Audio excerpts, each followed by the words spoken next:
Social மீடியால ரேண்டமா ஒரு வீடியோவை சர்ச் பண்ணிட்டு இருக்கும் போது இந்த கிளிப்பிங்கை பார்த்தேன். இந்த கிளிப்பிங்கை பத்தி உங்ககிட்ட ஷேர் பண்ணிக்கிறோங்கிறதுக்காக தான் இந்த வீடியோ.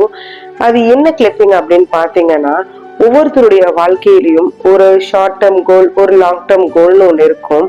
ஒவ்வொருத்தரும் அந்த கோலுக்காக பல முயற்சிகளை செஞ்சுக்கிட்டே இருப்பாங்க. அதுக்காக தன்னுடைய டைம் எனர்ஜியை கொடுத்துக்கிட்டே இருப்பாங்க. சில பேர்த்துக்கு சக்சஸ் ஆகும், சில பேர்த்துக்கு அந்த கோலை அச்சீவ் பண்ணவே முடியாது. பல வருஷங்கள் ஆனாலும் அந்த கோலை அச்சீவ் பண்ணவே முடியாது. நான் அப்பெல்லாம் அவங்க வருத்தப்பட்டுக்குவாங்க, நான் எவ்வளோ டைம் கொடுத்தேன், எவ்வளோ அதுக்காக உழைச்சேன், எவ்வளோ எனர்ஜியை கொடுத்தேன், ஆனா என் கோலை அச்சீவே பண்ண முடியல அப்படின்னு சொல்லி ஃபீல் பண்ணிட்டு இருப்பாங்க. இந்த கிளிப்பிங்ல பாருங்க, டைமுக்குங்கிற ஒரு பாலுக்கும் எனர்ஜிக்குங்கிற ஒரு பாலுக்கும் கீழே ஒரு கோல்னு ஒரு விஷயம் இருக்கும். இவங்க எவ்வளவோ அதுக்காக டைமும் எனர்ஜியும் கொடுத்துட்டே இருப்பாங்க. ஆனா அந்த கோலு, அந்த கண்டெய்னருக்கு அந்த பால் போகவே போகாது.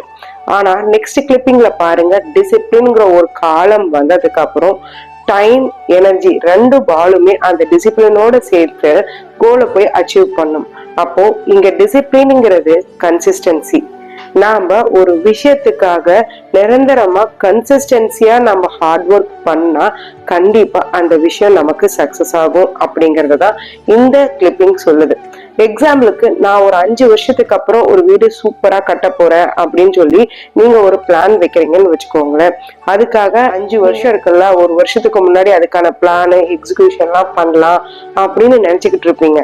ஆனா அதுதான் இந்த கோலை அச்சீவ் பண்ண முடியாதுக்கான ஒரு டிஸ்அட்வான்டேஜ்னு நம்ம சொல்லலாம்.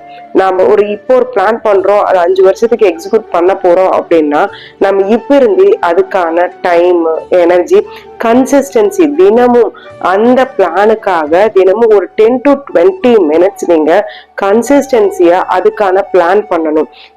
எந்த லொகேஷன்ல வீடு கட்ட போறோம், எந்த ஸ்ட்ரக்சர்ல கட்ட போறோம், யாரு ஆர்கிடெக்சரா இருக்க போறாங்க, யாரு பிளான் பண்ண போறாங்க, அதுக்கு எங்க மாதிரி ப்ராடக்ட்ஸ் வாங்கணும், என்ன இன்டீரியர் பண்ணணும் அப்படிங்கிறத 5 வருஷத்துக்கு முன்னாடியில இருந்தே உங்க கன்சிஸ்டன்சிய அந்த கோலுக்காக நீங்க கொடுக்கணும். அப்பதான் நீங்க கொடுக்கிற டைமும், நீங்க கொடுக்கிற எனர்ஜியும், நீங்க கொடுக்கிற அந்த டிசிப்ளினும் சேர்ந்து அந்த கோலை போய் அச்சீவ் பண்ண முடியும். அப்ப 5 வருஷத்துக்கு அப்புறம் நீங்க பாத்தீங்கன்னா ஒரு சூப்பரான உங்களுக்கு பிடிச்சமான ஒரு வீடை நீங்க கட்டி முடிச்சிருவீங்க.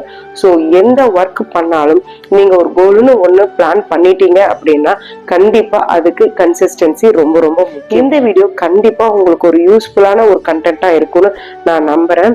இந்த வீடியோ பிடிச்சிருந்தா லைக் பண்ணுங்க, யாருக்கு இந்த வீடியோ தேவையோ அவங்களுக்கு ஷேர் பண்ணுங்க. ஏதாவது உங்களுக்கு டவுட்ஸ் இருந்தா கமெண்ட் பண்ணுங்க. மறக்காம நம்ம சேனலை சப்ஸ்கிரைப் பண்ணி ஃபாலோ பண்ணுங்க.